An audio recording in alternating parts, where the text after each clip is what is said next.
हाम्रो देश, हाम्रो समाज अनि हाम्रो वडा, गाउँ, ठाउँ, नगरपालिका कतातिर जाँदैछ त हामी? कतातिर जाँदैछौँ?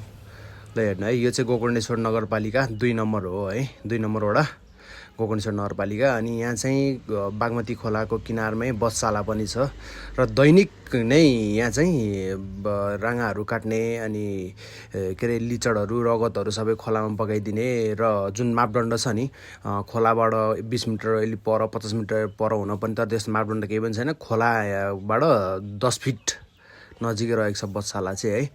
अनि यो चाहिँ कस्तो भने यहाँबाट हाम्रो यहीँ तलपट्टि चाहिँ के अरे हाम्रो यो कोलमधेश्वर धाम अनि उत्तर गया धाम, त्यहाँबाट गए गोकर्णेश्वर धाम होइन, अनि पशुपति मन्दिरहरू हुँदै यो बागमती खोला बग्छ होइन। अनि सबैजनाले चाहिँ यहाँ गएर चाहिँ स्नान गर्नु नुहाउनुहुन्छ, जलपान गर्नुहुन्छ, कतिले अब जल टाउको पनि छर्किन्छ। तर यहाँ चाहिँ बिहानै काटमाड सुरु हुन्छ है। यहाँ चाहिँ बिहानै काटमाड सुरु हुन्छ र एराउन्ड 3-4 बजेको बिहान मर्निङदेखि नै हुन्छ नि, बिहानदेखि नै यहाँ काटमाड सुरु हुन्छ र त्यो लिचड हुन्छ नि, काटेको रगतहरू, त्यो लिचडहरू, त्यो फोहोरहरू, रान्नाभुँडी भित्रको सबै लिचडहरू खोलामा फ्यालिन्छ है।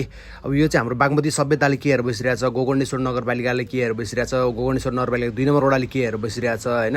अनि त्यो सँगै उतापट्टि साइडमा चाहिँ एउटा चप्पलहरू प्लास्टिकहरू डढाउने कारखाना पनि छ कि, त्यो सँगै उतापट्टि। मैले भन्न 2 नम्बर वडामा, गोकर्णेश्वर 2 नम्बर वडामा चाहिँ गएर वडा अध्यक्षज्यूलाई कम्प्लेन गरिसकेको छु, उहाँलाई पनि यो विषयमा थाहा छ। तर खोइ उहाँले किन एक्सन लिन सक्नु भएको छैन मलाई यो थाहा छैन है। यो गोकर्णेश्वर 2 नम्बर वासीहरूले जसले हेर्दै हुनुहुन्छ, यो चाहिँ दीपक रिजालसम्म चाहिँ यो भिडियो पुऱ्याइदिनु होला र नहर प्रहरीहरूसँग र यो बागमती सभ्यतासम्म नि यो कुरा पुऱ्याइदिनु होला है।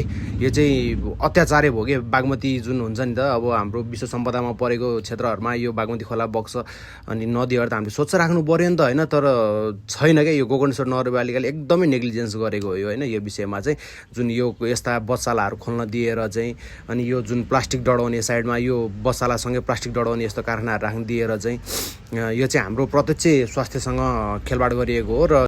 र यो जुन बसशाला र साइडमा यो प्लास्टिक डढाउने कारखाना छ, यिनीहरूलाई चाहिँ तुरुन्त बन्द गरेर यिनीहरूलाई कानुनी दायरामा लिएर आएर यिनीहरूलाई कानुनी कारबाही के कसो छ होइन, यो सबै गर्नु पऱ्यो। यो चाहिँ मैले यसै भिडियो मार्फत जानकारी गराएँ तपाईँहरूलाई।